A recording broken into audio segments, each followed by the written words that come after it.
वहां मेरी भाई सबसे बढ़कर बेहतरीन मस्जिद के खतीब इमाम हुसैन थे। मस्जिद नबी से बड़ी भी कोई मस्जिद होगी जिस मिंबर पर रसूल पाक बैठ के खुतबा दिया करते थे, और मेरे मुस्तफ़ा के आस्थाने से बड़ा भी कोई आस्थाना होगा जिसकी सज्जादगी इमाम हुसैन के पास थी। कहते हैं हमारा क्या ताल्लुक, हमें क्या लगे, जो मर्जी होता फिरे। इमाम अली मकाम आराम से मस्जिद नबी में बैठे थे, जमाना पूरी दुनिया से जाता था, हाथ चूमता था, कदमों में बैठता था। इतने बड़ी अजमत वाली भी कोई शख्सियत होगी जिसके रगों में रसूलुल्लाह का खून दौड़ता है, जिसे हुजूर अपनी जुबान मुबारक इस तरह वो चूसा करते थे जैसे अरब के लोग प्यास के आलम में खजूर चूसा करते थे। इतना बड़ा भी कुछ शख्स था, लेकिन जब दीन पे कड़ा वक्त आया तो हुसैन ने मस्जिद की खिताबत नहीं बचाई, आस्ताना नहीं बचाया।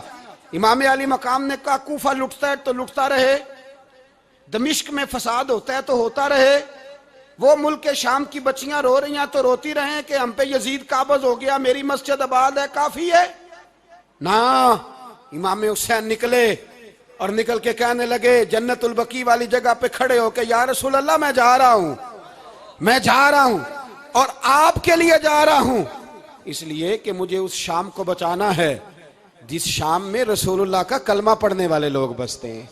मुझे कूफा, दमिश्क, मिस्र के लोगों को बचाना है। नाना तेरे करम के खजीने की खैर हो, मैं जा रहा हूं तेरे मदीने की खैर हो। निकल खड़े हुए इमाम अली मकाम, मैदान में निकले, किसके खिलाफ? बोले कौन था? यजीद मुसलमान था। उस वक्त तक तो सबने मुसलमान लिखा है, जिसने काफिर कहा शहादत इमाम हुसैन के बाद का। जुर्म क्या था? मेरी गर्दन झुक जाती है जब मैं ये बात करता हूं, ईमानदारी से कह रहा हूं, जोश खिताबत नहीं, मेरी गर्दन झुकती है जब मैं ये लफ्ज अदा करता हूं। इमाम अली मकाम उस शख्स के खिलाफ निकले, सारे खुतबे इमाम हुसैन के पढ़ के देखो। इमाम हुसैन ने फरमाया यजीद शराबी है। शराबी मुसलमानों का हुक्मरान हो सकता? आप ना बोलें बेशक, पर बात तो सच्ची है ना।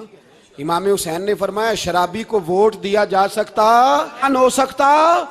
इमाम हुसैन मैदान में निकले और 18 साल के अली अकबर से लेकर 6 महीने का अली असगर दे दिया, लेकिन शराबी को बर्दाश्त, बेहया को बर्दाश्त तू मैं कैसे करते?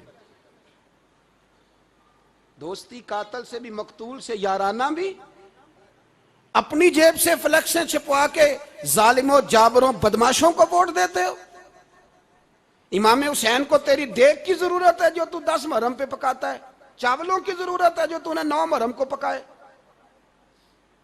उनको उस बिरयानी की आदत थी जो तूने पकाई है।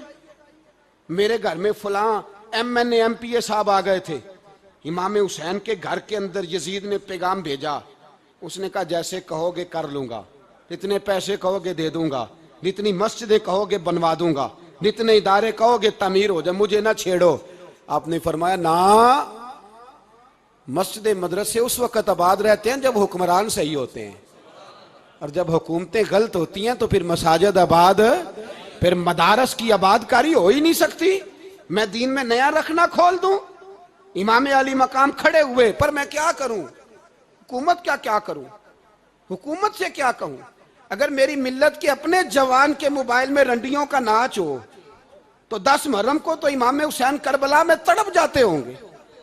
अगर 9-10 मुहर्रम को जो निकला इमाम अली मकाम की बात करने के लिए, वो नौजवान अगर सिगरेट का, शराब का, बदमाशी का आदी हो तो हजरत अली असगर कहेंगे ना मेरी कुर्बानी का क्या बना? वो तो निकले थे उरियानी और फाशी के खिलाफ। और अगर मिल्लत का जवान रोज चौक में खड़े होकर लड़कियों को ताड़ता हो तो हजरत अली अकबर तो अपनी कब्र में रोते होंगे कि ये इस कौम के लिए जान दे दी जो आज यजीदी तरीकों पे अमल कर रही है, जो सारी रात गंद देख के सोती है, जो सारी रात बेहयाई, फाशी और उरियानी में लगी रहती है। इन लोगों के लिए जान दे दी। इतना जुल्म उन शहीदों के साथ, और 10 मुहर्रम को देग पका के कहता है मैं इमाम हुसैन का मानने वाला हूं, मैं इमाम अली मकाम से प्यार करने वाला हूं।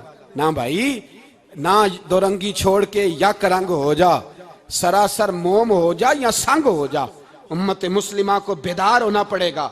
इमाम अली मकाम मैदान में निकले, डट के निकले, और इमाम ने फरमाया मैदान में निकल कर कि मेरा वतन मदीना है, मेरा वतन मदीना है, पर मदीना बाद में, रसूलुल्लाह का दीन पहले। तू पाकिस्तान की बात करता है। इमाम अली मकाम ने फरमाया मदीने की शरीयत बाद में, रसूलुल्लाह का दीन पहले। और तेरे तो बच्चे आम से हैं। इमाम हुसैन ने फरमाया मेरी गोद में जो बच्चे हैं वो रसूलुल्लाह के नवासे हैं, पर बच्चे बाद में, नबी पाक का दीन पहले। आपने फरमाया तेरी बेटी बड़ी बावकार होगी, उसकी बड़ी इज्जत है। तू कहता है बेटी की वजह से ब्लैकमेल हो गया, लेकिन जो शान खुदा ने हुसैन की बेटी को अता फरमाई, जिन बच्चियों का सर का बाल नंगा हो जाए, सर का बाल नंगा हो जाए, तो इमाम शौरानी फरमाया करते थे अगर मदीने में किसी सैयदजादी के सर का बाल नंगा होता था तो सूरज अपना मुंह छुपा लिया करता था, सूरज छुप जाता था बादलों की ओट में। और मदीने वाले समझ लेते थे कि घर में काम करते करते किसी सैयदजादी के सर का कोई बाल नंगा हो गया। उन शहजादियों का इतना वकार। पर इमाम अली मकाम ने फरमाया बेटियों की फिक्र बाद में, रसूलुल्लाह का दीन पहले रसूलुल्लाह का दीन। कौम मजहब से है, मजहब जो नहीं